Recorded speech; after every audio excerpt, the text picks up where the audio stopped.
رات اپنی شیطنت کے پورے رنگوں کے ساتھ وارد ہوئی تھی۔ اداس شفق راز اپنے سینے میں لیے رخصت ہو گئی تھی۔ جنوبی اٹلی اور سکلیا کے درمیان خلیج میسنا کا پانی سرخ ہو گیا تھا۔ پھر آہستہ آہستہ قافلہ آدم کی طرح ستارے نمودار ہو کر خشک پتوں کی طرح آسمان پر بکھر گئے اور کافرانہ انداز کے ساتھ اس تاریک زمین کی طرف دیکھنے لگے جو اس وقت مہاگنی کے کسی بوڑھے اور سیاہ درخت کی طرح اداس ہو گئی تھی۔ وقت چلتا رہا، پھر مشرق تنزیہ انداز میں مغرب کی طرف دیکھنے لگا کیونکہ چاند طلوع ہوا تھا۔ پوری کائنات و انام میں اس کی روشنی ہو گئی۔ ربیہ، اس کی ماں سعیرہ اور سالم رات کے وقت اس سرائے سے نکل کر بندرگاہ کی طرف جا رہے تھے۔ انہیں کشتی مل گئی تھی اور اس وقت وہ سکلیا کی طرف روانہ ہو رہے تھے۔ ابھی وہ ساحل کی اس جگہ سے دور ہی تھے جہاں سے انہوں نے کشتی میں سوار ہونا تھا کہ ایک دم خاموش فضائیں تلاطم آشنا ہو گئی۔ کئی بڑے بڑے جہاز ریو کی بندرگاہ پر آ کر رکے۔ وہ وحشی نارمنوں کے جہاز تھے اور ان میں وہ نارمن سوار تھے جو ریو پر حملہ آور ہونے کے لیے آئے تھے۔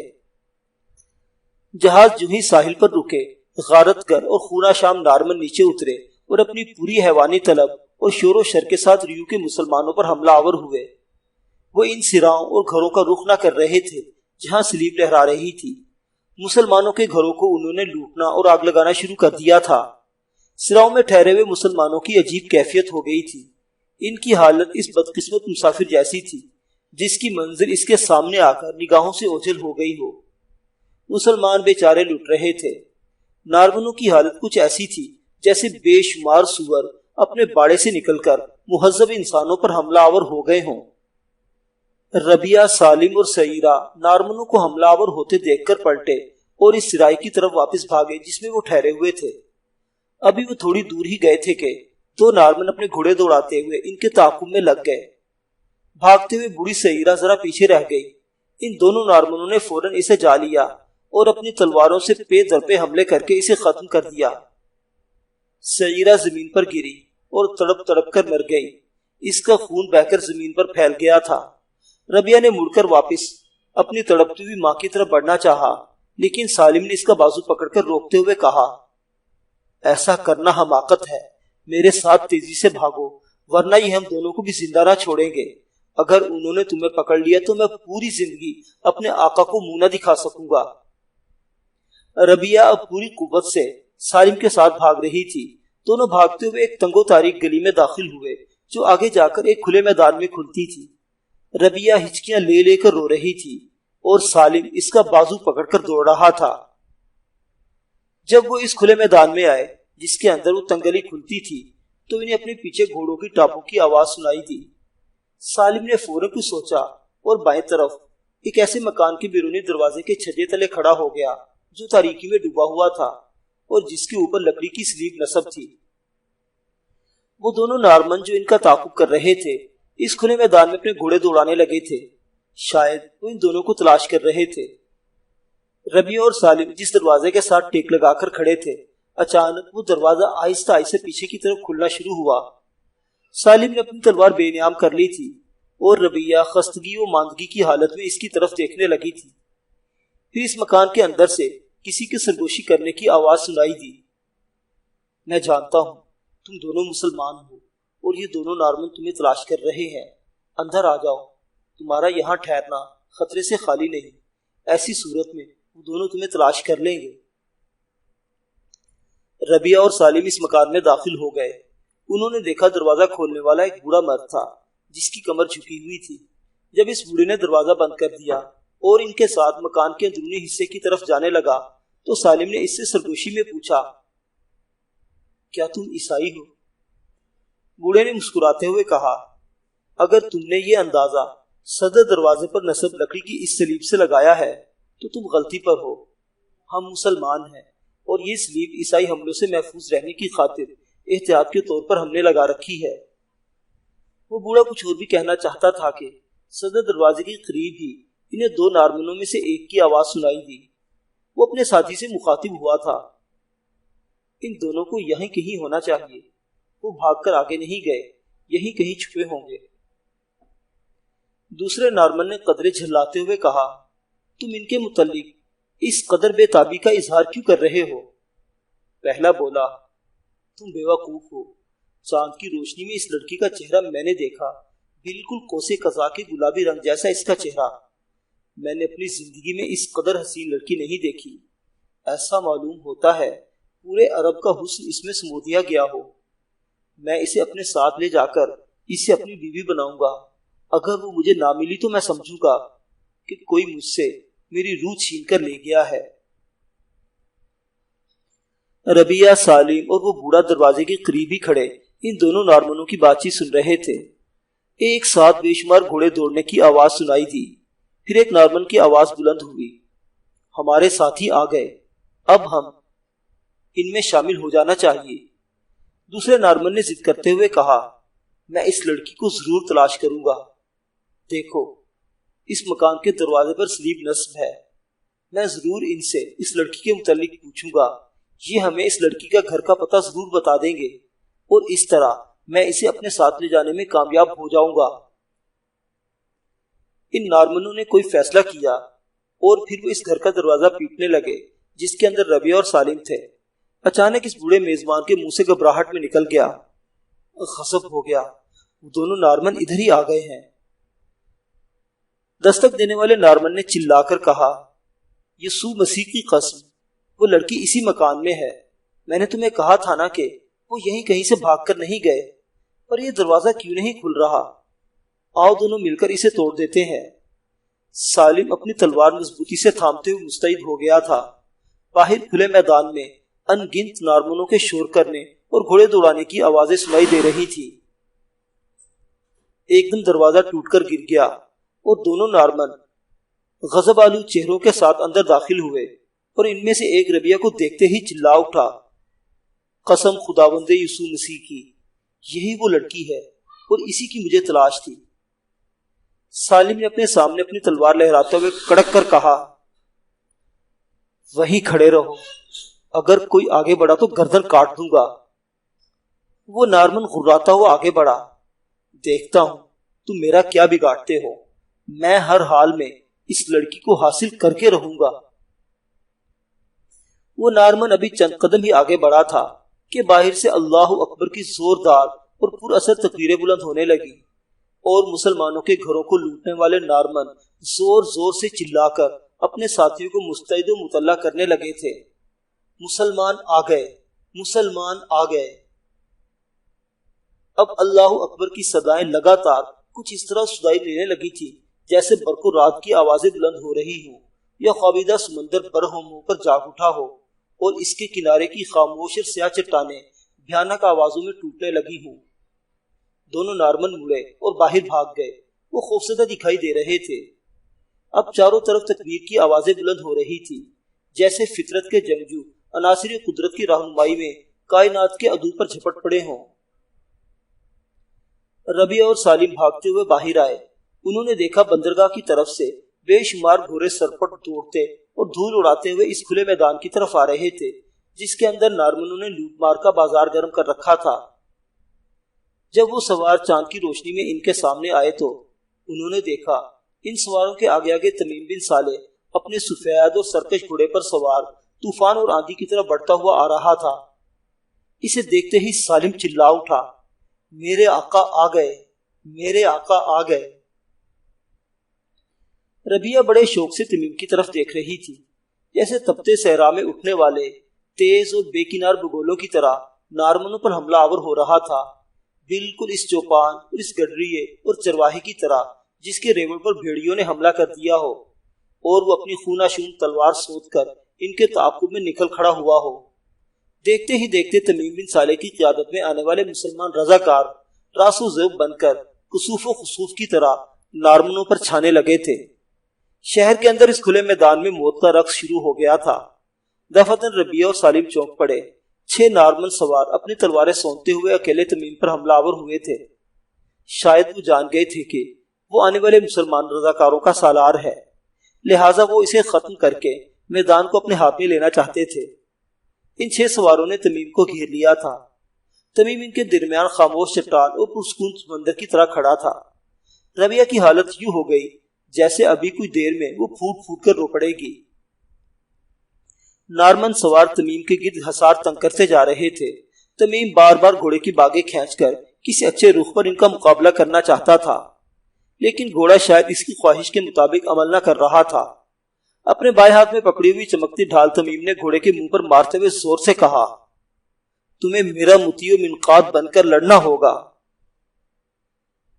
گھوڑا اپنی دونوں ٹانگیں اٹھا کر زور سے ہنہنایا۔ تمیم نے کربناک درد اور پرعلم آواز میں کہا، قسم کعبہ کے رب کی، اگر میں آج تمہاری وجہ سے مارا گیا تو قیامت کے روز میں تمہیں اپنے خلاف اپنے رب سے فریاد کروں گا۔ اسی لمحے سارے نارمن ایک ساتھ تمیم پر حملہ آور ہوئے۔ تمیم نے زور سے اپنے گھوڑے کی باگیں کھینچی اور اس کی اگلی ٹانگوں کے قریب خوب زور سے اپنے بائیں پاؤں کی ضرب لگائی۔ گھوڑا ہلکی سی آواز میں ہنہنایا، جیسے مالک کے ساتھ کوئی عہد کرنے پر رضامند ہو گیا ہو۔ پھر چشمے زدن میں اس نے اپنی اگلی ٹانگوں کو دوہری کرتے ہوئے اپنا بدن سمیٹا، پھر وہ گویا زمین پر بچھ سا گیا۔ ایک ساتھ 6 تلواریں تمیم پر برسی تھی۔ ربیہ چونک پڑی تھی اور وہ اس منظر کی تاب نہ لا سکی تھی۔ اس نے اپنا رخ دوسری طرف کر لیا تھا اور اپنے دونوں ہاتھ آسمان کی طرف اٹھاتے ہوئے کہا، یا اللہ میرے محسن کی فتح۔ پھر وہ سسک سسک کر رونے لگی تھی۔ اس کے قریبی کھڑے سالم نے لمحہ بلمحہ پگھلتی ہوئی آواز میں کہا، اے مشرق و مغرب کے رب، میرے آقا کی خیر۔ ایک دم تمیم کا گھوڑا سیدھا کھڑا ہوا۔ سالم نے دیکھا تمیم اپنے گھوڑے پر سوار ان 6 کے درمیان فضا میں ابھرا تھا اور اس کی ڈھال ان کی تلواروں سے ٹکراتی ہوئی بلند ہوئی تھی۔ وہ ان سب کے حملوں کا دفاع کر چکا تھا۔ جو ہی گھوڑا سیدھا کھڑا ہوا، تمیم بکھر گیا۔ جب وہ اپنی تلواریں علیحدہ کر رہے تھے، تمیم عقاب کی مانند ان پر جھپٹا اور ان میں سے 2 کی گردنیں کاٹ کر اپنا پینترا بدل کر علیحدہ ہو گیا تھا۔ فضا میں مرنے والے نارمنوں کی المناک چیخیں بلند ہوئی تھی اور اس کے ساتھ ہی اس نے خوشی سے چلاتے ہوئے زور سے کہا تھا، مرحبا سالے کے بیٹے مرحبا۔ ربیہ نے چونک کر اپنا رخ بدلا اور اس نے دیکھا تمیم ایک نئے جذبے کے ساتھ اپنے 4 دشمنوں پر جان لیوا حملے کر رہا تھا۔ ربیہ کے ہونٹوں پر ستاروں کی سی مسکراہٹ بکھر گئی تھی۔ وہ چاروں نارمن پھر تمیم پر حملہ آور ہوئے تھے۔ تمیم نے گھوڑے کی لگام میں ایک زوردار جھٹکا دیا اور وہ ایک جگہ کھڑے ہی کھڑے اپنے بدن کو چاروں طرف گھمانے لگا تھا۔ اس حملے میں بھی تمیم کامیاب رہا اور اس نے 2 نارمن اور ختم کر دیے۔ باقی 2 نے بھاگنے کی کوشش کی، لیکن تمیم نے انہیں موقع نہ دیا۔ وہ ان کے سر پر سوار ہو گیا اور لمحوں میں وہ انہیں بھی ختم کر چکا تھا۔ تمیم اب اپنے رضاکاروں کے ساتھ نارمنوں کے اندر گھس کر لڑنے لگا تھا۔ تھوڑی دیر تک گھمسان کی جنگ ہوتی رہی۔ نارمن ابھی تک جم کر مقابلہ کر رہے تھے کیونکہ ان کی تعداد مسلم رضاکاروں سے کہیں زیادہ تھی۔ تاہم تمیم اپنے ساتھیوں کے ساتھ بڑی تیزی سے کاٹ کر ان کی تعداد کم کرتا جا رہا تھا۔ اتنے میں بندرگاہ کی طرف سے تکبیر کی آوازیں سنائی دینے لگی۔ پھر انگنت گھڑ سوار بندرگاہ کی طرف سے لڑائی کے میدان میں آتے دکھائی دیے۔ ان نئے آنے والے سواروں کے آگے آگے ساریہ بن خصیب اپنا گھوڑا دوڑاتا ہوا آ رہا تھا۔ نئے مسلم رضاکاروں کے آنے کے باعث جنگ کی بھٹی زیادہ گرم ہو گئی تھی۔ نارمن اب لمحہ بہ لمحہ پستے جا رہے تھے اور پھر ایک ایک کر کے وہ اپنے انجام کو پہنچ گئے۔ مسلمانوں نے سب کو تہہ تیغ کر دیا تھا۔ ساریہ اپنا گھوڑا تمیم کے قریب لایا اور ہلکے ہلکے مسکراتے ہوئے کہا، آپ کے کہنے کے مطابق بندرگاہ سے میں نے نارمنوں کو مار بھگایا ہے۔ ان میں سے کچھ ہم سے مقابلہ کرتے ہوئے مارے گئے اور کچھ اپنے جہازوں میں بیٹھ کر فرار ہو گئے ہیں۔ تمیم جواب میں کچھ کہنے ہی والا تھا کہ اس نے دیکھا ایک طرف سے سالم بھاگتا ہوا اس کی طرف آیا تھا۔ اسے دیکھتے ہی تمیم اس کی طرف بڑھا اور فکرمند لہجے میں پوچھا، تم ابھی تک یہیں ہو؟ سالم نے افسردگی سے کہا، ہم نے آج رات کشتی پر سوار ہونا تھا۔ بدقسمتی سے جب ہم کشتی پر سوار ہونے کے لیے بندرگاہ گئے تو نارمنوں نے حملہ کر دیا۔ اس حملے میں ابن البابا کی بہن اور ربیہ کی ماں ماری گئی۔ تمیم نے چونک کر پوچھا، ربیہ کی ماں ماری گئی؟ سالم نے گردن جھکاتے ہوئے کہا، ہاں میرے آقا، ربیہ کی ماں نارمنوں کے ہاتھوں قتل ہو گئی ہے۔ میں بے بس اور مجبور تھا میرے آقا۔ 2 نارمن ربیہ کے پیچھے بھی پڑ گئے تھے اور ربیہ کو اپنے ساتھ لے جانا چاہتے تھے، لیکن آپ کے بر وقت حملہ کرنے سے وہ اپنے مقصد میں کامیاب نہ ہو سکے۔ تمیم نے غمگین انداز میں پوچھا، ربیہ کہاں ہے؟ دیوار کے ساتھ اندھیرے میں کھڑی ربیہ کے ہاتھ کے اشارہ کرتے ہوئے سالم نے کہا۔ وہ سامنے تاریکی میں کھڑی ہے۔ تمیم نے اپنے نائب ساریہ کو مخاطب کرتے ہوئے کہا، ساریہ، سارے جوانوں کو بندرگاہ لے جاؤ، میں ابن البابا کی بھانجی سے مل کر آتا ہوں۔ شہر میں منادی کرا دو کہ جس نے بھی صقلیہ جانا ہو وہ بندرگاہ پر آ جائے، ہم انہیں اپنے جہازوں میں صقلیہ چھوڑ کر آئیں گے، ہمارا لشکر بھی ساتھ ہوگا، اور صقلیہ کے ساحل ہی سے ہم شمال کی طرف اپنی مہم پر روانہ ہو جائیں گے۔ یہاں مسلمانوں کا طویل قیام خطرناک ہے، نارمن اپنی بھاری کمک کے ساتھ بہت جلد پھر ریو پر حملہ آور ہوں گے، میں ان کے آنے سے قبل مسلمانوں کو یہاں سے نکال لینا چاہتا ہوں۔ ساریہ لشکر کے ساتھ بندرگاہ کی طرف روانہ ہو گیا۔ تمیم اپنے گھوڑے سے اترا اور اس کی باگ پکڑ کر آہستہ آہستہ وہ ربیہ کی طرف بڑھا۔ تمیم کو اپنی طرف آتا دیکھ کر ربیہ بھی آگے بڑھی اور اندھیرے سے نکل کر چاندنی میں وہ تمیم کے سامنے آ کھڑی ہوئی۔ اس کی گردن ابھی تک جھکی ہوئی تھی اور آنکھوں سے آنسو بہہ رہے تھے، بیچاری کی ماں جو مر گئی تھی۔ تمیم نے ربیہ کو نظر بھر کر دیکھا جو اس کے سامنے سر جھکائے حسین مجسمے کی طرح کھڑی تھی۔ ربیہ نے روتے روتے ایک بار بڑے اعتماد سے تمیم کی طرف دیکھا، دوبارہ اس کی گردن جھک گئی اور اس کی آنکھوں سے آنسو گرنے لگے۔ تمیم نے کرب و مایوسی سے بھرپور آواز میں کہا، ربیہ، ربیہ، مجھے تمہاری ماں کے مرنے کا دکھ ہے، کاش میں اس حالات میں یہاں ہوتا اور بر وقت یہاں پہنچ کر تمہاری مدد کر سکتا۔ ربیہ نے اپنے آنسو پوچھ لیے، تاہم اس کے چہرے پر غم اور حیرت کی نقاہت میں درد اور کرب کی ریت اڑ رہی تھی۔ پھر اس نے اپنی پھول جیسی حسین آنکھیں اٹھا کر تمیم کو دیکھا اور اس کے ساتھ ہی اس کی ایسی آواز بلند ہوئی جس میں ایک طرح میٹھی تڑپ اور ستاروں کے گیتوں کا رس تھا۔ وہ تمیم سے مخاطب ہوئی تھی، میں اب بھی آپ کی مشکور ہوں کہ آپ بر وقت ہماری مدد کو آئے۔ میں آپ کی طرف سے مایوس تھی، اس لیے میں جانتی تھی آپ انتہائی شمال میں کسی کٹھن مہم کو سر کرنے میں مصروف ہوں گے۔ اگر آپ نہ آتے تو ظالم نارمن شاید ہم کو بھی قتل کر چکے ہوتے۔ ربیہ خاموش ہو گئی۔ اس نے کافی حد تک اپنے آپ کو سنبھال لیا تھا۔ موت کی مسکراہٹ کی جگہ اب اس کے ہونٹوں پر پہاڑی جھرنوں کے گیتوں کی کیفیت پھیلنے لگی تھی، اور تمیم جسے وہ اپنے دل کے نہا خانوں میں محفوظ کر چکی تھی اب اس کے سامنے کھڑی وہ شیرے گرم سکون محسوس کر رہی تھی۔ تمیم نے پھر اسے مخاطب کیا، آؤ بندرگاہ کی طرف چلتے ہیں، میں آج رات ہی ریو میں رکے ہوئے مسلمانوں کو صقلیہ کے ساحل پر پہنچا کر دوبارہ اپنی اسی منزل کی طرف روانہ ہونا چاہتا ہوں جس سے لوٹ کر میں یہاں آیا ہوں۔ ربیہ اس کے ساتھ ہو لی۔ تینوں بندرگاہ آئے۔ وہاں بے شمار اور انگنت مسلمان مرد عورتیں ان کے بحری جہازوں میں سوار ہو رہے تھے۔ تمیم بھی ربیہ اور سالم کے ساتھ اپنے بحری جہاز میں سوار ہوا۔ دونوں کو اپنے جہاز کے اس کمرے میں جو اس کے لیے مخصوص تھا بٹھانے کے بعد تمیم دوبارہ باہر آیا اور مسلمانوں کو بحری جہازوں میں بٹھائے جانے کے انتظامات کی نگرانی کرنے لگا۔ دوستو، ہمیں امید ہے تباہی و بربادی، ظلم و ستم اور بہادری کی داستان آپ کو پسند آ رہی ہوگی۔ اس ناول کی اگلی قسط سننے کے لیے ہمارے چینل ناولستان کو سبسکرائب کر لیں۔ ناولستان، اسلامی اور تاریخی کتابوں کا مرکز۔